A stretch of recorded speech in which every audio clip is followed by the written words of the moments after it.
Welcome to Fix It Home Improvement, covering projects that every homeowner should know and great products for home and garden. Hi, I'm JC, and this is where we share weekly home improvement tips. I'm here with my co-host, Cindy. Hello, JC. Hi, Cindy. This week we're going to be talking about indoor air quality, and we'd like to thank Danny B for a 5-star rating and review of our 12th ebook, and you can check it out on Amazon. It's called Home Improvement Solutions, What Every Homeowner Should Know, Book 12. And it has a list of all the topics in our previous books and a link to each book. In the 1700s, Benjamin Franklin would tell people to keep their windows open so they get a better night's sleep. He believed that air inside a closed room that had been breathed often and not changed with outside air wasn't wholesome. What does that mean? So he didn't think it was healthy because, in 1700s... You don't hear wholesome too much, do you? Right.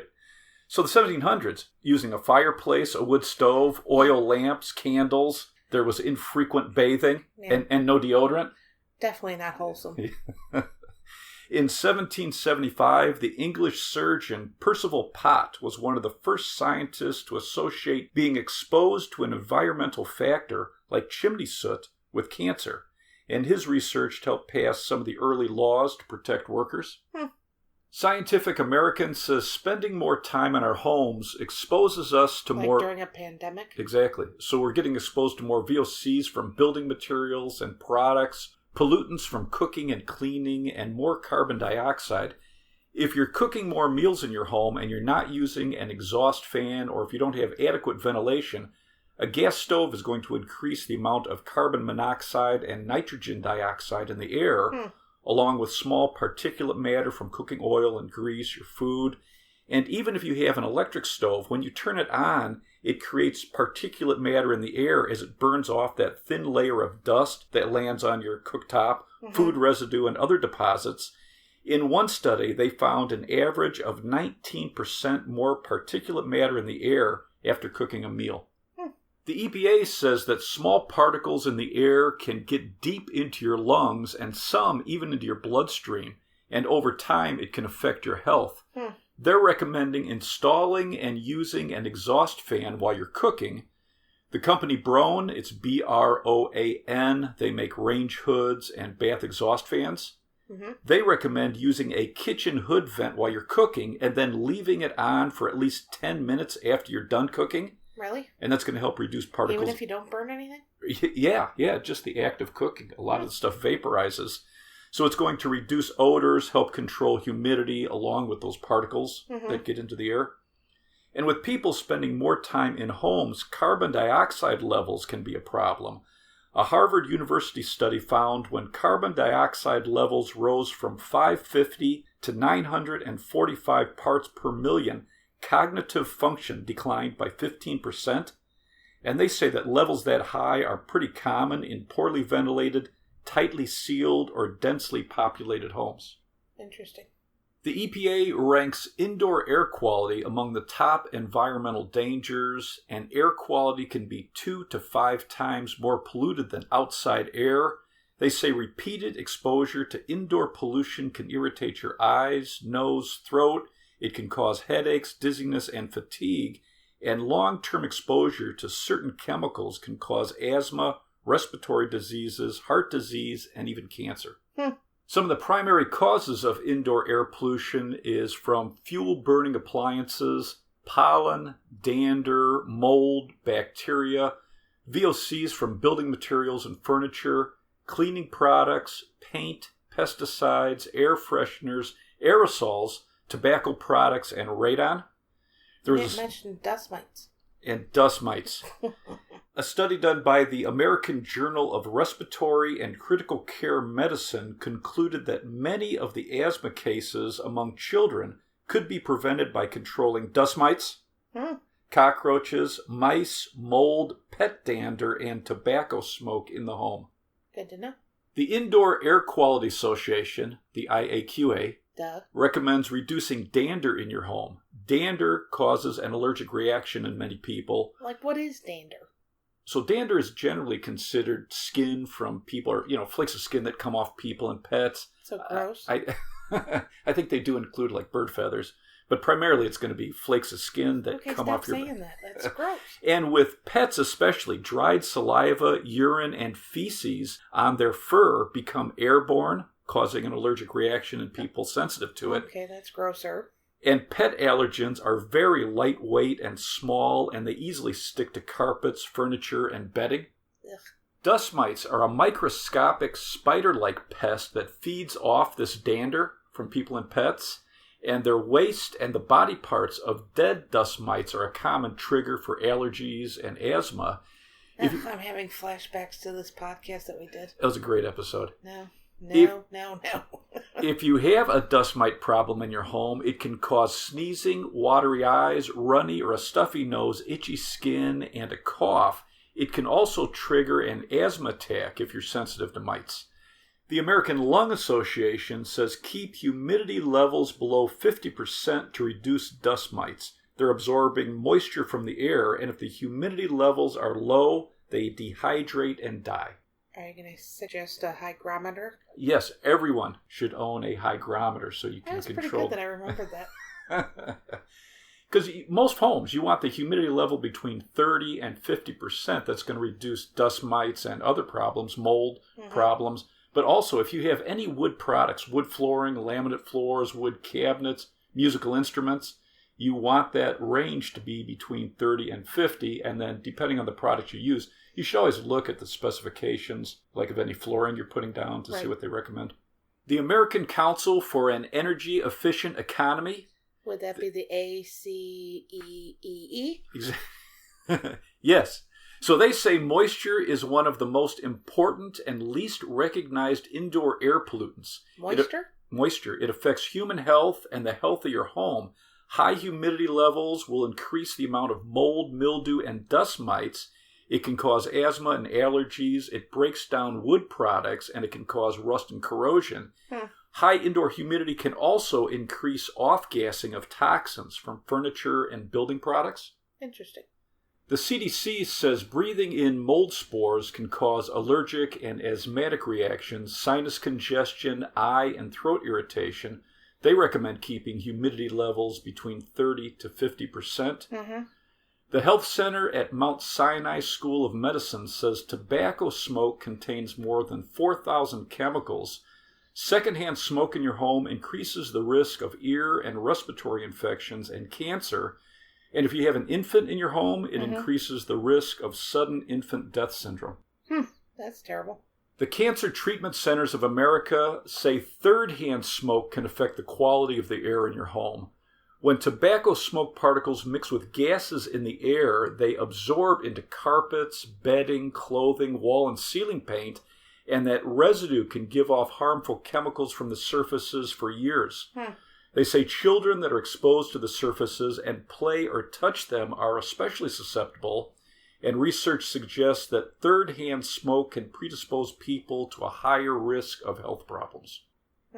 The Minnesota Department of Health says VOCs from building materials and products pollute indoor air. Are you going to say what VOCs are? Volatile organic compounds. I mean, I know all of our listeners know that, but in case you're new to the podcast. This is gas emitted from certain solids or liquids, and it gets into the air that we breathe. Each chemical will have its own toxicity level, but some common sources are paint, varnish, caulk, adhesives, carpet, vinyl flooring, composite flooring, upholstery, foam, air fresheners, cleaning products, cosmetics, fuel oil, gasoline, dry cleaning, photocopiers, which is interesting. When you're cooking or burning wood, it releases VOCs. So basically everything? Yeah, there's a lot of stuff. Short-term exposure can irritate your eyes, nose, and throat, give you headaches, and cause nausea. Long-term exposure can damage your central nervous system, cause liver and kidney damage, and cancer. The National Institute of Environmental Health Sciences said a study of air... They don't have it's the NIEHS, I would guess.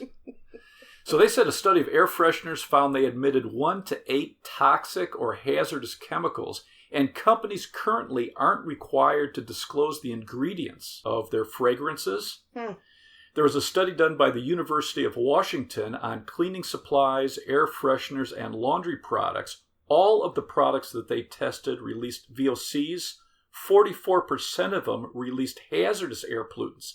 One thing that they found in some of the products was formaldehyde, which there is no safe exposure level. So their recommendation was avoid any product that has a fragrance, only use unscented products. They said the best smell is no smell, especially if you have children in your home.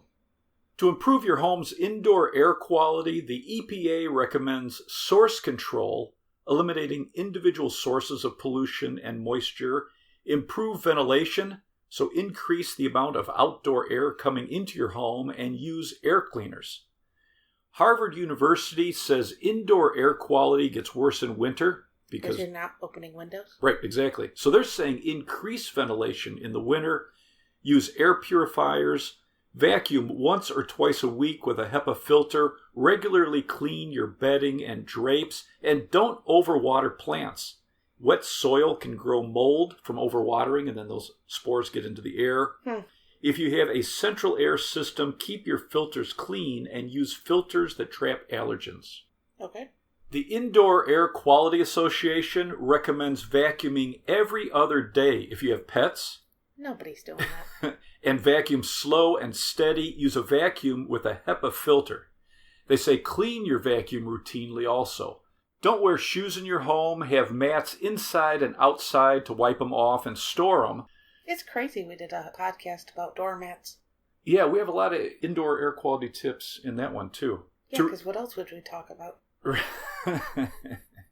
To reduce VOCs, ventilate when you're doing any home improvement projects with paint or other chemicals. Store your paint and other chemicals outside the living area, so like in a garage or a shed. Mm-hmm. Only purchase low or no VOC products. Only purchase products with no fragrance.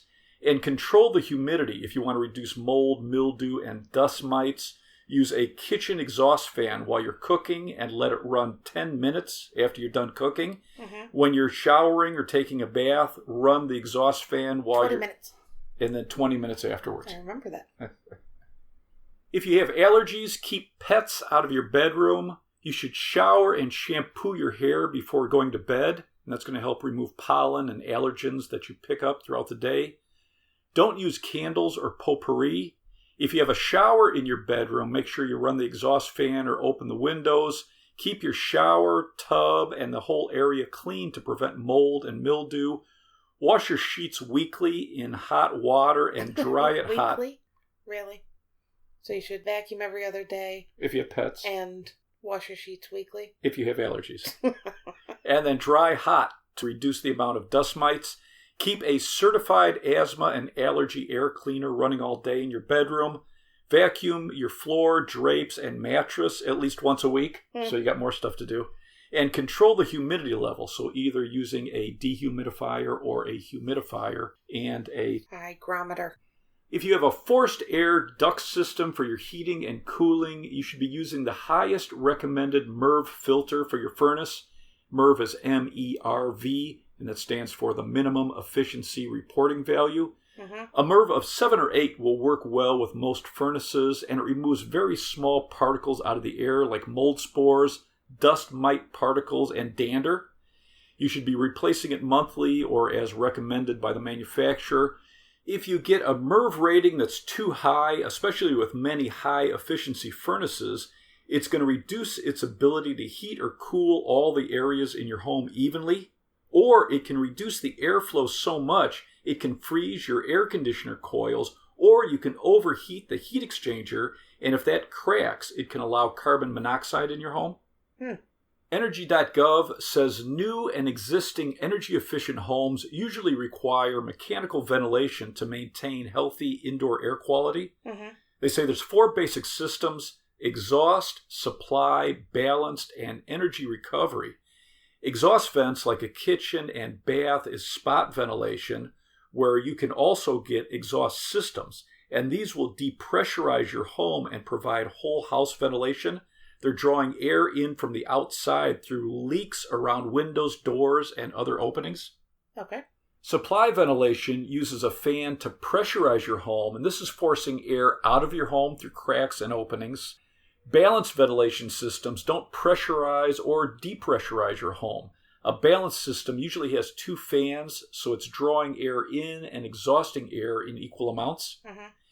Energy recovery ventilation systems called HRV or ERV use one or more fans.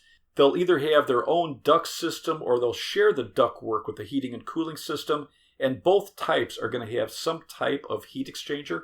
Okay. HRV stands for heat recovery ventilation. It uses the indoor air to heat or cool the air that you're drawing in from the outside. Mm-hmm. The incoming, the outgoing air isn't mixing. They're separate channels that allow an exchange of heat through conduction, which is pretty cool. ERV is energy recovery ventilation, and this keeps indoor air in that 40 to 50% humidity range. It cools and dehumidifies air in warm weather. It humidifies and heats air in cool weather. Where should you use ERV or HRV?